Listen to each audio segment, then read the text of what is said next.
पति के पार्ट पर ये एक बहुत बड़ा लैप्स था, तो उसे ये डिफेंस केस की शुरुआत में ही लेनी पड़ेगी।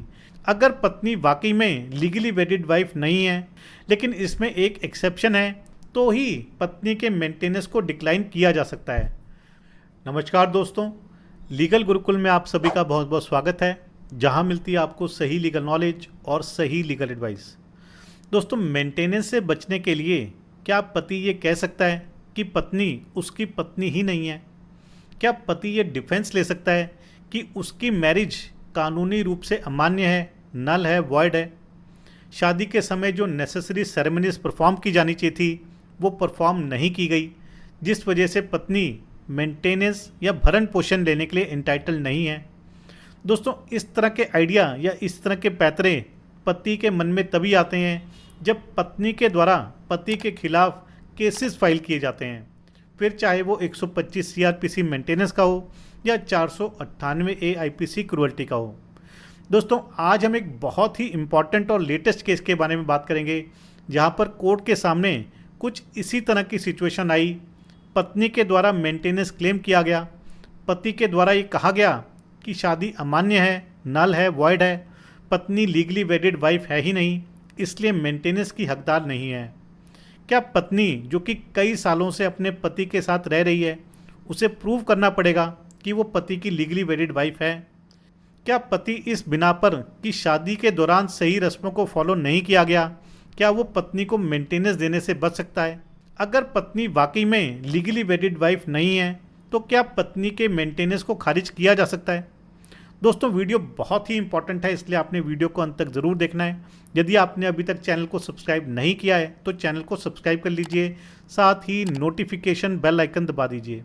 इन केस आपकी कोई भी लीगल समस्या है, लीगल प्रॉब्लम है, तो वो आप मुझे भेज सकते हैं। यदि आप अर्जेंटली मुझसे बात करना चाहते हैं, अपने मैटर को डिस्कस करना चाहते हैं, तो आप कॉल मी फॉर एप्लीकेशन का इस्तेमाल कर सकते हैं या ईमेल से भी मुझसे 1-to-1 सेशन की अपॉइंटमेंट ले सकते हैं। दोस्तों, इस केस में पति पत्नी दोनों अलग अलग रिलीजन को फॉलो करते हैं। एक हिंदू है तो दूसरा क्रिश्चियन है। दोस्तों, दोनों की शादी हिंदू रीति रिवाज के अनुसार होती है, जिसमें कि पत्नी के गले में मंगलसूत्र बांधा जाता है। दोस्तों, पत्नी के द्वारा पति से भरण पोषण मेंटेनेंस लेने के लिए सेक्शन 125 सीआरपीसी का केस फाइल किया जाता है। कोर्ट पत्नी की फेवर में फैसला सुनाती है और पति के अगेंस्ट मेंटेनेंस ऑर्डर पास कर देती है। पति के द्वारा ट्रायल कोर्ट के ऑर्डर को हाई कोर्ट में चैलेंज किया जाता है, लेकिन हाई कोर्ट भी पत्नी की फेवर में डिसाइड करता है और मेंटेनेंस को बरकरार रखता है। दोस्तों, इसके बाद भी पति हार नहीं मानता और पति हाई कोर्ट में एक रिकॉल पिटीशन फाइल करता है कि हाई कोर्ट अपने ही ऑर्डर को रिकॉल करके वापस ले ले और पत्नी के मेंटेनेंस को खारिज किया जाए। पति का कहना था कि उन दोनों की मैरिज वैलिड मैरिज नहीं है, क्योंकि उन्होंने हिंदू मैरिज के हिसाब से शादी करी, जबकि अलग अलग रिलीजन होने के कारण उनकी मैरिज केवल और केवल स्पेशल मैरिज एक्ट के तहत ही हो सकती थी। ऐसे में जब मैरिज ही नल एंड वॉइड है, पत्नी पत्नी ही नहीं है, तो पत्नी कैसे मेंटेनेंस क्लेम कर सकती है?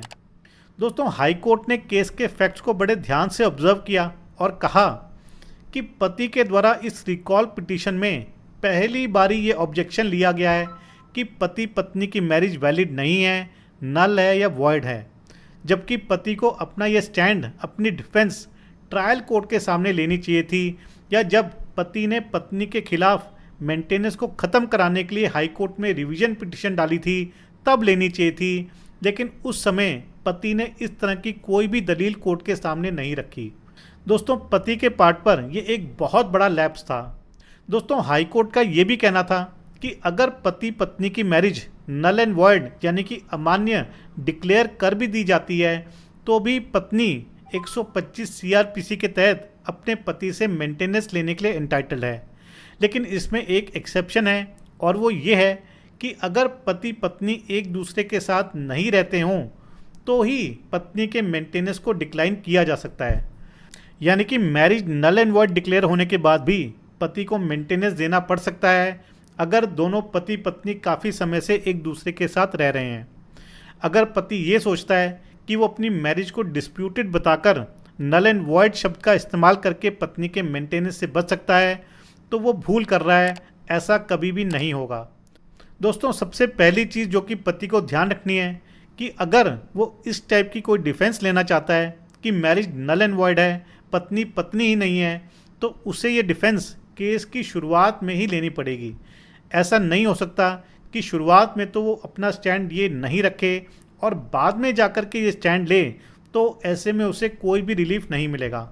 और दूसरी चीज़ जो कि पति को प्रूव करनी पड़ेगी वो ये कि मैरिज नल एंड वॉइड थी, सेरेमनीज को परफॉर्म नहीं किया गया, इसके साथ ही पति पत्नी एक दूसरे के साथ नहीं रह रहे थे, ये भी पति को प्रूव करना पड़ेगा अगर पति अपनी पत्नी के मेंटेनेंस से बचना चाहता है। तो केवल और केवल मैरिज नल एंड वॉइड कह करके पति पत्नी को मेंटेनेंस देने से नहीं बच सकता। इस केस में हाई कोर्ट के द्वारा पति की पिटीशन को डिसमिस किया गया और पत्नी को मेंटेनेंस ग्रांट किया गया। दोस्तों इस जजमेंट, इस केस पर आपके क्या विचार हैं ज़रूर शेयर कीजिएगा। यदि आपकी कोई लीगल समस्या है, लीगल प्रॉब्लम है, तो वो भी आप मुझे भेज सकते हैं। इस जजमेंट का लिंक मैं आपको डिस्क्रिप्शन में दे दूंगा, वहाँ जाकर के आप इसे डाउनलोड करके पढ़ सकते हैं, समझ सकते हैं और अपने केस के फैक्ट्स के अनुसार यूज़ भी कर सकते हैं। तो आशा करता हूँ कि आपको वीडियो पसंद आया होगा। यदि वीडियो पसंद आए तो वीडियो को लाइक और शेयर ज़रूर कीजिएगा। चैनल को सब्सक्राइब करना मत भूलिएगा। अगली बार मिलेंगे नए वीडियो में नए टॉपिक के साथ। तब तक के लिए धन्यवाद। जय हिंद।